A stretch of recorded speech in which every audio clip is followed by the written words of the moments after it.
je m'appelle Quentin Widmer, j'ai 24 ans, je suis céramiste et diplômé du CEPV, et puis je suis cofondateur de l'atelier du Mûrier où on est aujourd'hui. Alors moi j'ai grandi en France, je suis resté là-bas jusqu'à obtenir mon baccalauréat, donc à 18 ans, et puis je suis parti donc de chez moi pour venir ici en Suisse pour faire le CEPV, c'est la raison qui m'a amené ici. Et puis donc j'ai fait mes 4 ans de formation, qui étaient des super années, c'était vraiment chouette, j'ai vraiment apprécié ça. Donc j'ai fini l'école, suite à ça je me suis trouvé une petite place dans un collectif d'artistes à Vevey qui s'appelle le collectif Indiana, qui est toujours en activité aujourd'hui. Et puis en parallèle j'avais un petit travail à côté, enfin voilà, on a toujours besoin un peu d'argent quand on finit l'école. J'ai quitté ce collectif pour du coup ouvrir cet atelier, l'atelier du Mûrier qui est à Montreux, et où je travaille depuis en tout cas une petite année ici, vraiment à plein temps. Alors, je suis tombé dedans quand j'étais tout petit. En fait, j'ai toujours été très manuel. Puis j'avais la chance d'avoir une maman qui était très investie, qui m'inscrivait à plein de cours de travaux manuels. Et puis un jour, j'ai touché de la terre et tout de suite, je suis rentré de ce cours et j'ai dit à ma mère, mais je veux être potier en fait. Et puis, donc ça veut dire que j'ai quand même tout de suite croché. Après, j'étais vraiment enfant, j'avais 8 ans, quelque chose comme ça. En grandissant, j'ai continué à prendre des cours, à pratiquer de la céramique un peu régulièrement. C'est marrant, mais quand j'ai eu 15 ans, ou quelque chose, un peu l'adolescence, je me suis quand même posé la question, mais est-ce que c'est vraiment ce que tu veux faire? Est-ce qu'il n'y a pas d'autres métiers qui sont tout aussi chouettes, d'autres métiers créatifs, où j'avais déjà un peu conscience que ce serait difficile d'en vivre, Et puis j'ai douté comme ça un peu 2 semaines, ou petite crise existentielle, puis à terme je me suis dit, mais non, en fait, enfin, t'adores ça, c'est un super métier, il y a plein de choses à faire, il y a plein de solutions pour en vivre, et du coup, j'ai douté à ce moment-là, mais pour finir, je me suis quand même bien accroché à cette décision. Puis je pense que j'ai bien fait au final. Quand je vois l'atelier aujourd'hui, puis comment est ma vie, je me dis que, ouais, sans regret en tout cas.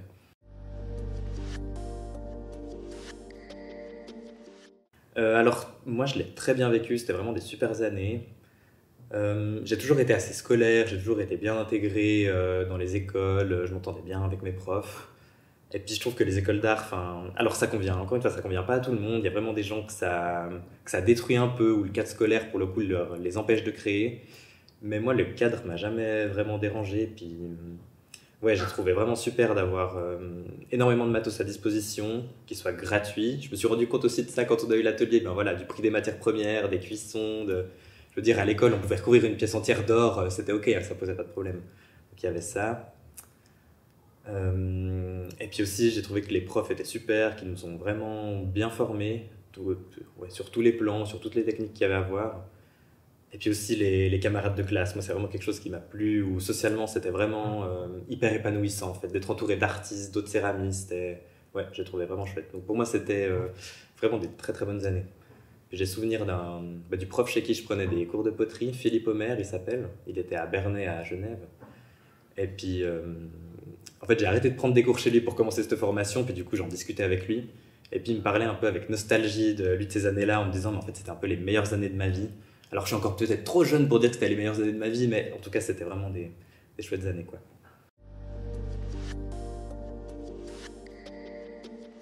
Alors, du coup, moi, je suis parti en Angleterre. J'ai fait 3 semaines à Londres chez un artiste qui s'appelle Julian Stair, qui est spécialisé un peu. Il a un peu 2 catégories de création. Il fait vraiment des pièces utilitaires très simples, très sobres, comme ça.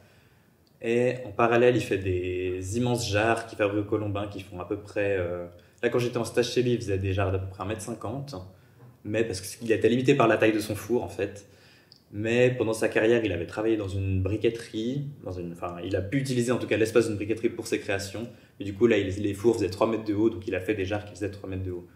Et puis, donc, j'ai pu l'aider, puis assister à comment on monte une jarre de 2 mètres de haut. Et ouais, c'était hyper intéressant. Donc ça, c'était mon premier stage que j'ai fait en Angleterre. Puis suite à ça, j'en ai fait un deuxième qui était aussi en Angleterre, qui était pour le coup en plein centre de l'Angleterre, dans une ville qui s'appelle Mansfield, au niveau de Manchester à peu près, quand même à 1 heure de route, il me semble. Et puis là, j'étais chez une artiste, alors je sais pas s'il faut dire artiste ou artisan, qui s'appelle Kira Kane, et qui faisait beaucoup de pièces utilitaires en porcelaine, beaucoup de choses tournées. Donc c'est pour ça que je suis allé chez elle aussi pour pratiquer mon tournage, et puis voir aussi comment elle travaillait. Puis elle faisait aussi beaucoup de décors. Et puis ce qui m'a amené à faire mon stage chez elle, c'est que donc on se rejoignait sur le tournage et sur l'utilitaire, mais elle c'était quelqu'un qui laissait beaucoup de place à l'aléatoire, Elle aimait que les traces de la main soient visibles, ce qui n'est pas du tout mon cas. Moi, j'essayais toujours de les cacher, de lisser l'objet, qu'on ne sache pas comment il a été fait, ce qui n'était pas du tout le cas pour elle, où elle voulait qu'on voit les traces des outils, elle aimait les traces en fait, que ce soit des pinceaux, des mains, des outils. Donc, ouais. C'était des stages aussi très épanouissants, puis de se rendre compte aussi de la réalité du métier. Quand on est à l'école, on est dans une bulle où tout est simple et facile, et on se rend compte qu'à l'extérieur, c'est quand même, il y a beaucoup plus de contraintes. Honnêtement, c'était assez difficile. Justement, je trouve qu'à l'école, c'est peut-être un peu le reproche que je peux faire à cette école, ce serait peut-être le seul que je peux leur faire, c'est qu'on nous prépare pas assez à la suite. Où justement on reste dans notre bulle, où vraiment on pratique la céramque, c'est chouette, mais on porte pas vraiment d'attention sur comment est-ce qu'on va en vivre, sur quel prix mettre sur nos pièces. Il y a des petits cours quand même comme ça, mais je trouvais que ça manquait quand même un petit peu. Et puis, du coup, ouais, assez violent, où je me suis retrouvé sans atelier, sans endroit où pouvoir créer, pendant en tout cas 6 mois, je crois. Au début, ça allait, mais sur la fin, ça devenait un peu long, puis je sentais que j'avais vraiment besoin de créer des choses. Donc j'ai quand même passé une grosse phase à vide à ce moment-là. Je pense qu'il faut le dire, et que c'est quelque chose qu'il faudrait dire aux élèves quand ils sortent de l'école, préparez-vous à ça, c'est normal de passer par là et de traverser ça. Et puis comme je vous ai dit, j'ai pu retrouver ma place chez Indiana House Collective qui m'a fait beaucoup de bien. Et puis à partir de là, j'ai vraiment remis un pied à l'étrier dans la céramique, et puis c'est reparti.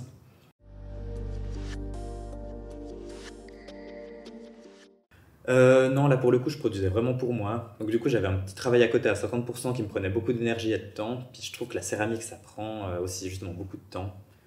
Et du coup, j'avais peu de temps pour créer. Puis je faisais vraiment, quand j'allais à l'atelier, c'était vraiment pour me faire plaisir. Vu que j'avais ce travail, j'avais pas de contraintes financières. Donc je créais. Puis si je vendais, c'était du plus. Mais je me mettais pas de contraintes de vendre ou de.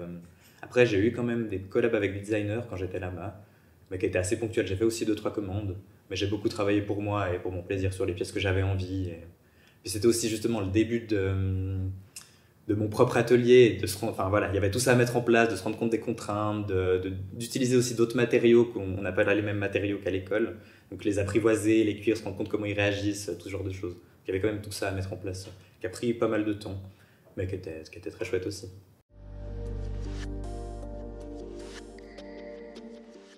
Euh, Alors j'étais un petit peu frustré justement parce que le début du confinement coïncidait avec le moment où j'allais avoir ma place de travail. Du coup, j'ai dû attendre avant de pouvoir utiliser cet atelier. Et puis du coup, j'ai vraiment...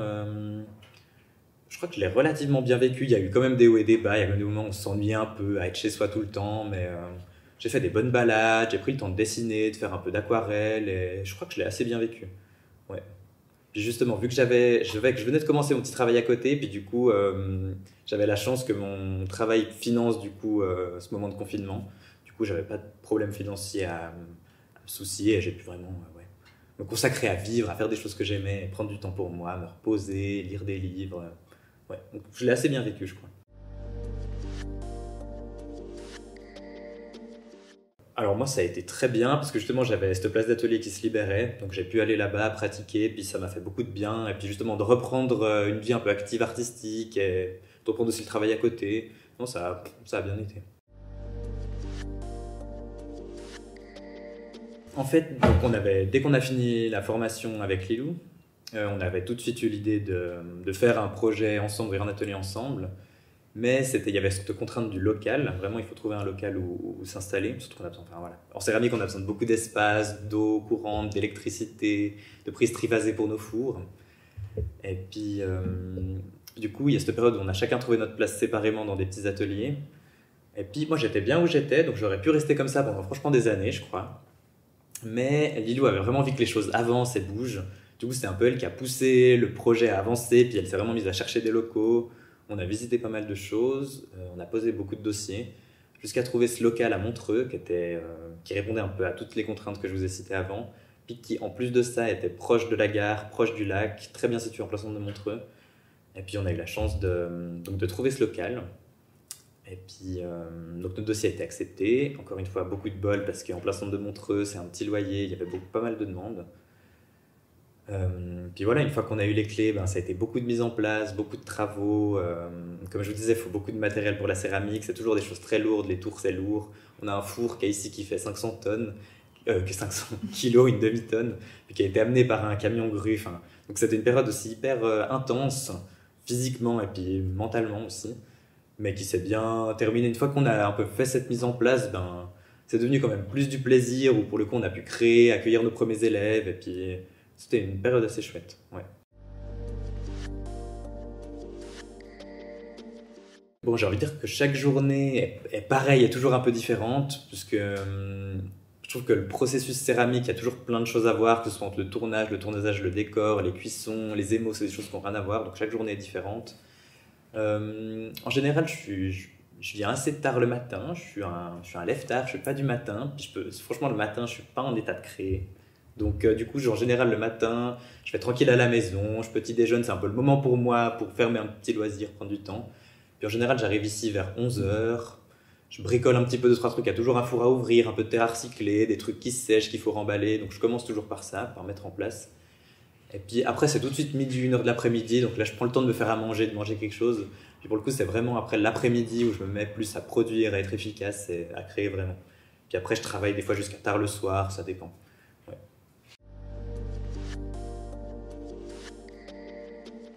C'est toujours une grande question, ça je trouve.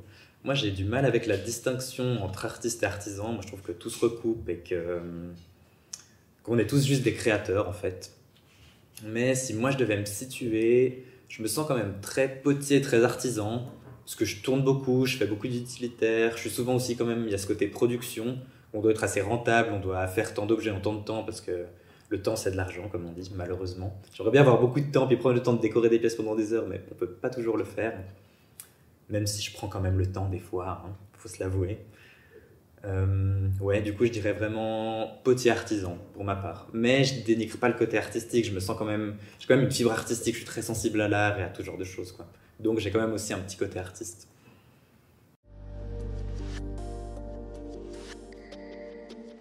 Comme je disais un petit peu avant, moi, je suis vraiment un tourneur. C'est vraiment la technique de façonnage que je préfère.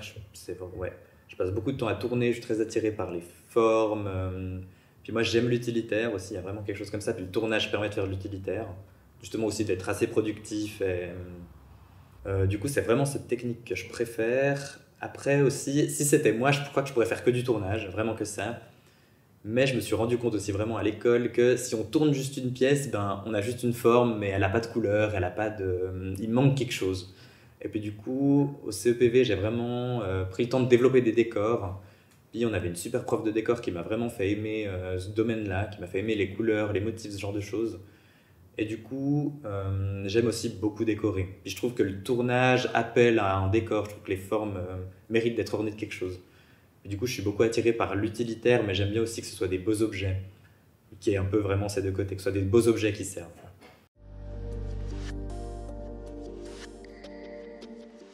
Ouais, alors j'ai fait pas mal de collaborations avec des designers, ça m'est arrivé plusieurs fois.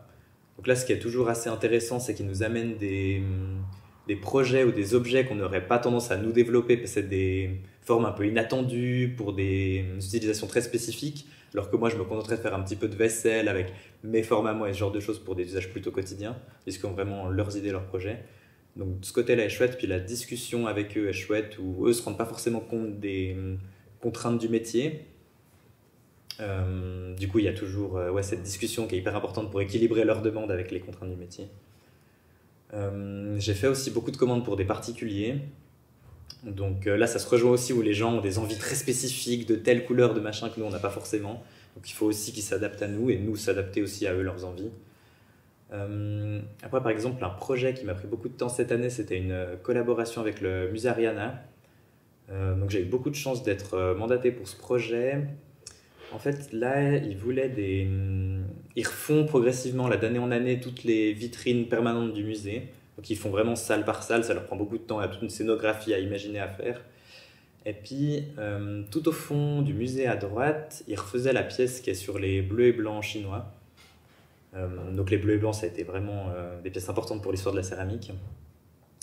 Et puis, ils m'ont demandé de faire deux bols identiques, seulement l'un serait cru, donc pas cuit, et l'autre serait cuit, pour voir les différences en fait, des couleurs qui changent, des matériaux, etc.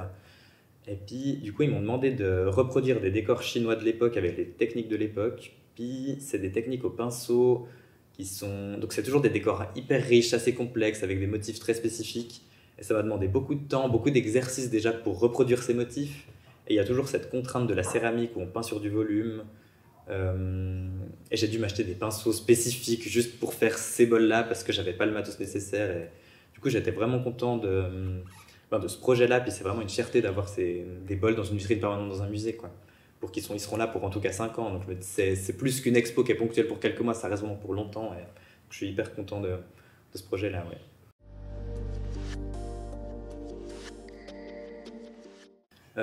Alors en tant qu'artiste, je me suis rendu compte que les sources d'inspiration, elles peuvent vraiment être multiples et partout, que vraiment dans la vie de tous les jours, en marchant dans la rue, on peut tomber sur quelque chose qui nous inspire, que ce soit une pierre, une feuille, peu importe. Après, plus spécifiquement, je suis beaucoup attiré par tout ce qu'est la céramique islamique, donc on a des décors géométriques assez complexes, ce genre de choses. Moi j'aime bien les décors riches et colorés, ce genre de choses. Je suis aussi attiré par la céramique asiatique, notamment pour leur forme. Je trouve qu'ils ont toujours des très belles formes, très épurées, ce genre de choses. Et puisque je suis attentif aux courbes et aux formes, c'est quelque chose qui m'attire. Ouais.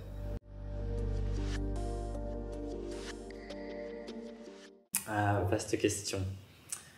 Euh, je dirais que c'est difficile, que, il faut vraiment faire preuve de beaucoup de volonté et de détermination si on veut s'en sortir. Donc on a vraiment besoin que ce soit une passion, que ce soit quelque chose qu'on aime, ça c'est sûr. Je dirais qu'il faut toujours être créatif, aussi bien au niveau artistique qu'au niveau de tout ce qui est marketing, ce genre de choses. Il faut vraiment s'adapter chaque jour à chaque chose qui est possible. C'est être créateur, c'est travailler avec l'argile, c'est toujours être en recherche de nouvelles choses, c'est aimer créer. Ouais, travailler avec les éléments, travailler avec la terre, le feu. Moi je trouve que c'est un très beau métier, en tout cas. Alors philosophique, oui, moi j'ai toujours été attiré par la philosophie en général. Je suis quelqu'un qui pense beaucoup, qui se pose beaucoup de questions. Euh, et puis quand on travaille l'argile ou le décor de manière générale, mais je pense que c'est un truc qui n'est pas spécifique à la céramique, qui est plutôt spécifique aux créations artistiques de manière générale. On est très pris par ce qu'on fait, on est un peu dans un état méditatif des choses. Du coup, on a beaucoup de temps pour penser à soi, à ce qu'on fait, etc. Euh, et puis, il y a aussi ce truc où, quand on crée une œuvre qui sort de nous. Et une fois qu'elle est en dehors de nous, on peut la regarder. En fait, ce que je me suis rendu compte, c'est qu'on se regarde nous-mêmes. Et du coup, en travaillant l'argile, j'ai compris énormément de choses sur moi, sur la vie. J'ai compris beaucoup de choses en étant sur mon tour, en fait. Donc oui, j'ai quand même une approche philosophique de la chose.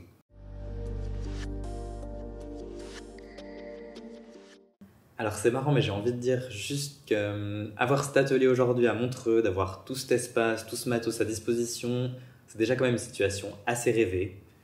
Euh, Moi, je me contente souvent de ce que j'ai, aussi beaucoup, j'essaye en tout cas. Après, si je devais rêver un peu, ce qui me manque un petit peu dans cet atelier, c'est de la lumière, c'est un espace extérieur, un grand jardin, quelque chose comme ça.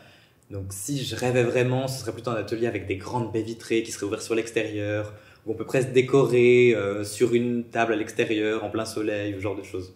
Ouais, je dirais que c'est ça ma situation idéale en tant que céramiste, puis surtout aussi avoir un peu, être libéré des contraintes financières et d'avoir beaucoup de temps, de pouvoir créer quand on a envie, et sans toutes ces contraintes-là. Bon, mis à part ce stage en Angleterre, j'ai pas vraiment voyagé pour visiter un endroit céramique particulier. Mais en fait, quand on voyage, la céramique, elle est toujours partout. Simplement dans la brique qui construit les murs. Quand j'étais en Angleterre, tout est fait en briques rouges. Puis je me disais, mais en fait, Londres est construit en céramique, c'est complètement fou. Puis pareil, quand on va à l'étranger, il y a toujours des petits bouts de mosaïque, il y a toujours la vaisselle chez les gens, sur les marchés, il y a toujours des potiers. Donc c'est ce que je disais sur les inspirations avant. Si on ouvre les yeux dans notre quotidien, l'inspiration, elle est partout. Donc dès qu'on voyage, ben oui, je suis toujours attiré par la céramique. On voit toujours des jolis vases. Puis c'est marrant, mais par exemple, quand je regarde des séries ou quand je regarde des films, il y a toujours des céramiques en arrière-plan, puis je les remarque toujours. Je vois toujours les formes, les décors. Je me dis, tiens, mais ça, c'est un bleu et blanc. Ça vient d'Hollande. Ça vient d'ailleurs. Donc, ouais. Je pense que le meilleur moyen de voir mes pièces, puis surtout les plus récentes, c'est de passer directement à l'atelier. On a toujours des petites étagères où il y a nos pièces qui sont là. Sinon, il y a une petite galerie à Vevey qui s'appelle la Galerie Lac, où j'ai la chance d'avoir mes pièces aussi avec Lilou. Après, c'est ponctuel, ça va, ça vient, tout d'un coup, il n'y aura rien du tout pendant des mois. Après, on aura plein de pièces d'un coup. Après, elles vont être achetées, donc il faut être là au bon moment. Et sinon, sur les marchés, j'essaye de faire quand même des marchés de temps en temps pour justement sortir de mon atelier, montrer qu'on existe et puis aussi rencontrer les gens, parler de mon travail. Puis c'est un très bon moyen pour vendre aussi les marchés. Qui est toujours très aléatoire, c'est le problème des marchés. On est tributaire de la météo, c'est beaucoup de travail. Tout d'un coup, sur un marché, on va très bien vendre, on le refait l'année d'après, puis on ne vend pas du tout. C'est très aléatoire.